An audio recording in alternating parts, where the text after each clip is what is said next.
हम पहले कटोरा लेके और भीख मांगने चले जाते थे, चाहे पैसे के नहीं तो कुछ टेंशन की ही या किसी बात को मनवाने के लिए। अब ये वर्दी पहनकर सेना की मोदी जी किस सीमा पर गए थे? और अगर सीमा पर नहीं गए और केवल फोटो खिंचवाने के लिए मोदी जी ये यूनिफॉर्म पहनते हैं तो मुझे लगता है कि ये बहुत बड़ा अपमान भी है सेना का। पक्ष रखिए, सरकार का पक्ष रखिए, दिन रात चाटुकारिता कीजिए, चाटुकारिता करते रहिए, लेकिन उसकी थोड़ी गरिमा रखिए, वरना क्या हालात होते हैं वैसा मैं दिखाने जा रहा हूं। रूबिका लियाकत के साथ कुछ ऐसा हुआ है। हर कोई जानता है इनकी पत्रकारिता के बारे में, जब ये एंकरिंग करती है उसके बारे में। हाल ही में जो इन्होंने किया था आपको याद ही होगा, कांग्रेस के प्रवक्ता के साथ, वो भी आपको याद होगा। ये सारी की सारी चीजें कैसे रूबिका लियाकत पर भारी पड़ गई हैं, कैसे इनकी कुंडली खुलने लग गई है, एक एक चीज मैं आज आपको दिखाऊंगा। इसके साथ साथ मैं आज आपको दिखाने जा रहा हूं कि कैसे अलग अलग ड्रेस पहन के जो नरेंद्र मोदी साहब का होर्डिंग पोस्टर लगे थे उसको लेकर एक नया तमाशा, एक नया विवाद खड़ा हो गया है। और तो और एक वक्त में अलग अलग देशों में जाकर प्रधानमंत्री साहब ने, जी हां नरेंद्र मोदी साहब ने जो कहा था ना, एक वक्त था जब भारत में को लेकर कहते थे कहां पैदा हो गए भारत के लोग, ये सोचते थे, ऐसा कभी कोई सोचता नहीं था। नरेंद्र मोदी साहब ज्यादा कह रहे थे। वैसे ही अब बीजेपी के नेता खुलकर कहने लगे हैं हमारे ही अपने देश के बारे में। हमारे ही देश की एक पार्टी बीजेपी के प्रवक्ता कैसे गंदगी उगल रहे हैं वो भी आपको दिखाने जा रहा हूं, और दिखाऊंगा कि कैसे मुसलमानों के को लेकर तरह तरह के तमाशे हो रहे हैं और एस जयशंकर ने ऐसा क्या कह दिया जिसने सरकार को फिर से फंसा दिया है। नमस्कार, मैं हूं प्रज्वल गौतम और आप देख रहे हैं the live TV. The live TV, सच सबसे आगे। पहले मैं खबर दिखाने जा रहा हूं, रोती हुई तस्वीर ट्वीट की गई है। ये पुरानी तस्वीर है, ये इस खबर से इसका लेना देना नहीं है, ये कोई और खबर पड़ रही थी उस वक्त की तस्वीर है। इसके साथ लिखा सोनिया गांधी कमेंट्री ने ब्रेकिंग, गोदी एंकर रूबिका लियाकत के खिलाफ उत्तर प्रदेश अध्यक्ष अजय राय जी ने 5 करोड़ का मानहानि का मुकदमा ठोका है। लिखा है इन्होंने कि सुना है दलाली के लिए रेट बढ़ाने को कहा है रूबिका ने। अब क्या है क्या नहीं, लेकिन नीचे वाली लाइन का मुझे नहीं पता, लेकिन ऊपर जो है वो है खबर कि उत्तर प्रदेश के जो कांग्रेस के अध्यक्ष हैं अजय राय, उन्होंने इन पर 5 करोड़ का मानहानि का मुकदमा ठोक दिया है। तब से बेचारी परेशान चल रही हैं। दरअसल ये खबर क्यों निकल कर आई, क्या निकल कर आई, वो तो मैं आपको बाद में बताऊंगा, लेकिन इनसे जुड़ी एक दिलचस्प हमने खबर दिखाई थी, आपको याद होगा। ये देखिए, ये हमने 29 मार्च को इस साल खबर दिखा दी थी। अब तो ये अप्रैल मई जून 3 महीने होने जा रहे हैं। रूबिका ने खरीदा 57 करोड़ का घर, मामूली नौकरी से ऐसा बंगला। ये सवाल तब भी हमने उठाया था, क्योंकि क्या होता ना, इस देश के अंदर बहुत छोटी छोटी चीज़ों का इस्तेमाल किया जाता। राहुल गांधी के जूते बताए जाते हैं, टी शर्ट इतने की है, लेकिन अपने 57 करोड़ के बंगले पर रूबिका लियाकत ने कभी कुछ बोला नहीं। ये 57 करोड़ रुपया उनके पास आ कहां से गया? आप बताइए ना। ये इस पर ना डीएनए होगा, ना ब्लैक एंड व्हाइट होगा, ना ज्ञान की पाठशाला चलेगी, ना दंगल होगा, ना महादंगल होगा। इस पर बात मत करिएगा। 57 करोड़ रुपए रूबिका लियाकत में कहां से आए जिससे उन्होंने बंगला खड़ा कर दिया? ये खबर हमने आपको दिखाई थी, जिसमें आपने देखा भी था कि जो रोजे चल रहे थे उसकी इफ्तारी की पार्टी रखी थी, उसमें ज़्यादातर एनडीए के ही आपने नेताओं को देखा होगा। एनडीए के तमाम नेता वहां पर पहुंचे थे, चिराग पासवान से लेकर शहनवाज हुसैन, सभी वही पहुंचे थे। अचानक 57 करोड़ के घर की खबर थी। ग्रोक से भी पूछा गया तो उसने कहा रूबिका लियाकत जी का घर की कीमत सार्वजनिक नहीं है, लेकिन अनुमान लगाया जा सकता है कि वे दिल्ली में रहती हैं, जहाँ भारत 24 चैनल है। उनकी सैलरी 48 से 60 लाख सालाना हो सकती है। दिल्ली में औसत घर की कीमत तकरीबन 3 करोड़ है, 2 करोड़ 99 लाख है, और उनके स्टेटस को देखते हुए उनका घर 2 करोड़ से 5 करोड़ के बीच हो सकता है, ऐसा दावा किया गया। लेकिन जो अलग अलग न्यूज़ चैनल और अलग अलग सूत्र में मिले थे उसके आधार पर बताया गया कि 57 करोड़ का घर है। अब इन सब के बीच 5 करोड़ की मानहानि का दावा कर दिया गया है। अब बेचारी परेशान नजर आ रही होंगी। जहाँ एक तरफ पहले ही हमने आपको दिखाया कि अर्णब गोस्वामी जो है वो कोई भी खबर दिखा दो, कैसी भी खबर दिखा दो, कहीं से भी अंटशंट उठा लो, कुछ भी दिखा दो कर रहे थे ना।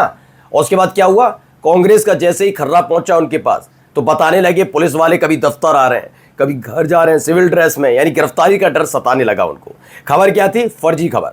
इस्तांबुल कांग्रेस सेंटर है, जो इस्तांबुल का अपना, तुर्की का अपना, उसे कांग्रेस शब्द से कांग्रेस पार्टी का दफ्तर बता दिया था। इतने तो पढ़े लिखे सारे के सारे गंवार किस्म के लोग हैं। अब आइए जरा बयान सुनाने जा रहा हूं, उस बयान को जरा गौर से सुनिएगा। अब ये बात तो आपको महसूस हो रहा होगा, आप एज ए नागरिक तो महसूस हो रहा है, दुनिया तो महसूस कर रही है कि अब शक्तिशाली देशों में हमारा नाम है। और ये 10 सालों में जिस तरह से हमने कामयाबी के रास्ते पे अपने को मजबूत देश बनाया है, तो जाहिर है कई देशों को उससे तकलीफ होती होगी। हम पहले कटोरा लेके और भीख मांगने चले जाते थे, चाहे पैसे के नहीं तो कुछ टेंशन की ही या किसी बात को मनवाने के लिए। अब आप सोचिए ये आदमी क्या कह रहा है, हमारा देश भीख मांगता था, ये आदमी कह रहा है। और किस पार्टी का है ये आदमी? मैं आज पूरी कोई इज्जत के साथ इस आदमी के बारे में बात नहीं करूंगा, जो हमारे देश के लिए एक तो ये है ना फर्जीवाड़े वाली पार्टी का नेता है ये बीजेपी फर्जीवाड़े से ही। देखिए इनके सारे संबंध तक, इनका एक बीजेपी का प्रवक्ता अजय आलोक जो राहुल गांधी के साथ अदिति सिंह की चेहरे पर ज्योति मल्होत्रा का फोटो, ये सारे फर्जीवाड़े के साथ चलते हैं।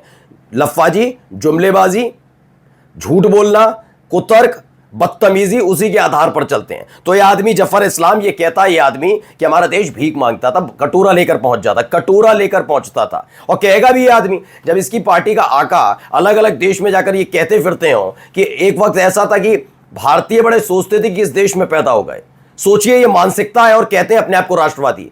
मैं धिक्कारता हूं ऐसे सारे के सारे मानसिकता जो अपने आप को राष्ट्रवादी बताते हैं। शर्म आनी चाहिए तुम्हें। और कटोरा लेकर भारत ने भीख मांगी नहीं है कभी। हां, तुम जरूर चुल्लू भर पानी लो और अपने साथ अपने सारे समर्थकों को लेकर डूब जाओ उसमें। शर्म आनी चाहिए, इतनी नैतिकता रखनी चाहिए। लेकिन अगर यही बात अगर अभी विपक्षी पार्टी के किसी नेता ने कही होती, चूंकि हम विपक्ष में तथ्यों के आधार पर बात रखते हैं, वो भी चुप जाती है। लेकिन आपने देखा एंकर ने रोका तक नहीं, क्या बोल रहे हो, किस शब्द का इस्तेमाल कर रहे हो। ऐसे आदमी को लताड़ कर भगा देना चाहिए था, लेकिन नहीं, ये आदमी गंदगी उगल रहा था अपने देश के बारे में। अब देखिए इनको, देखिए क्या कह रही, बता रही हैं, जरा सुनिए। ये क्या है, ये किस तरह का स्वांग है, क्या ड्रामा है, क्या नौटंकी है, मैं जानना चाहती हूँ। ये वर्दी पहनकर सेना की मोदी जी किस सीमा पर गए थे? और अगर सीमा पर नहीं गए और केवल फोटो खिंचवाने के लिए मोदी जी ये यूनिफॉर्म पहनते हैं, तो मुझे लगता है कि ये बहुत बड़ा अपमान भी है सेना का। बिल्कुल अपमान है। देखिए ये बात पहले लोग कह रहे थे, हमने ये मुद्दा उठाया भी था, आपको याद होगा, हमने ये मुद्दा उठाया था और हमने कहा था ये सेना का अपमान है अपने आप में।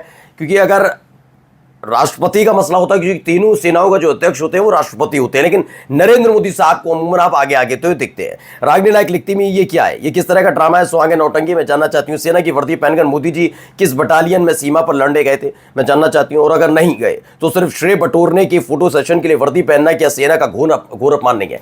दरअसल आज की राजनीति क्या है मैं बताता हूँ। अब आज की राजनीति वो बच्चों वाली लड़ाई टाइप की बनाकर रख दी, गंभीरता खत्म है। अगर आप सोच रहे हैं कि इस देश की सियासत में गंभीरता बीजेपी ने छोड़ी है, तो नहीं।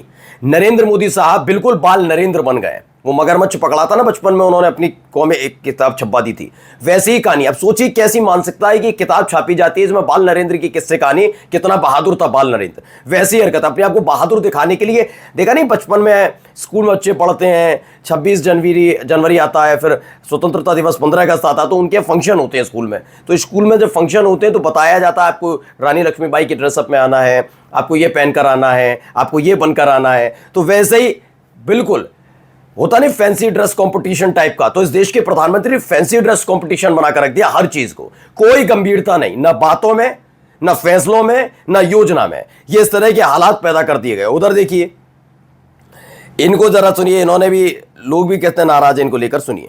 कि जो हम लोग आप पूछ रहे हैं कि हमारा खून है या सिंदूर है, हाँ। ये बताइए हम लोग की जो पहली बार कोई शादी होती है तो उसमें क्या भरा जाता है? नसों में? हाँ, नहीं भाई, सिंदूर भरने के बाद ही तो शादी होती है। अरे नसों की बात हो रही है। अरे नसों में कहाँ से आती है? नसों में हम आते कहाँ से हैं? सिंदूर भरने के बाद ही हम लोग इस दुनिया में आते हैं। हाँ। नहीं तो हम लोग की शादी नहीं मानी जाती बगैर सिंदूर के। हाँ। ठीक है, बगैर सिंदूर के हम लोग शादी नहीं मानी जाती। हाँ। और शादी होने के बाद ही हम लोग इस दुनिया में आते हैं, तो क्या भरा? अब आप समझिए ऐसे ऐसे लोग हैं, तो बिल्कुल सही कहा होगा नरेंद्र मोदी साहब ने, बिल्कुल ऐसे ही लोगों के सहारे उनकी नैया चल रही है, वो इसी सहारे चल रहा है। चलिए वो तो चल ही रहे हैं, लेकिन ये क्या कर रहा है इनको ही सुनिए। And the reality is there for all of us to see. It's not just in America that sectors have been wiped out and jobs have been lost. It's happened in my country as well, and I can tell you the very strong feelings about it. So Bihar Congress ने कहा breaking news, S Jaishankar ने खुद खोल दी मोदी सरकार की पोल, देश में लोगों की नौकरियां गई, कई सेक्टर तबाह हो गए हैं। एस जयशंकर ने यह बयान दिया है, नहीं दिया है, यानी कि मैं इस बात दावा नहीं करूंगा, लेकिन हाँ बिहार कांग्रेस ने ऐसा दावा किया, ये अपने आप में बेहद संवेदनशील मसला है। और चलिए कुछ और खबरें जो देश में चल रहा है उसको देखना जरूरी। देखिए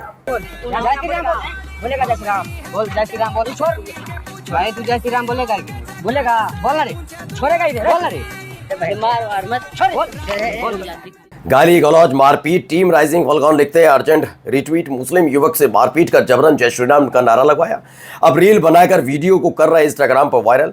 वीडियो के कैप्शन में स्थान कौशी जोन सुपौल बिहार बताया जा रहा है। यानी खुलकर अब गंदगी उगली जा रही है, लेकिन फर्क पड़ रहा है। 57 करोड़ का मकान है तो सही, अपना मकान सॉरी बंगला, उसकी ज्यादा चिंता होनी चाहिए जो जिस चाटुकारिता से मिला है वो। जरा ये भी देखिए।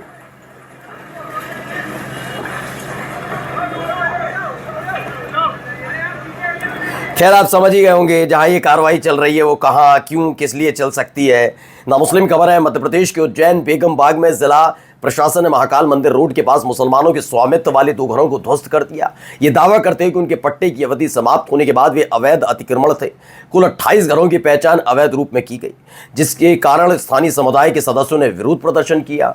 अगर घरों को ध्वस्त किया जा रहा है तो सभी घरों को किया जाए, लेकिन दावा किया गया है कि सिर्फ 2 घरों को निशाना बनाया गया है। यही तो है असली न्याय, और इसी न्याय को छिपाए रखने के लिए गोदी एंकरों को मिलते हैं करोड़ों, जिससे वो खरीदते हैं 57 करोड़ का घर। नमस्कार।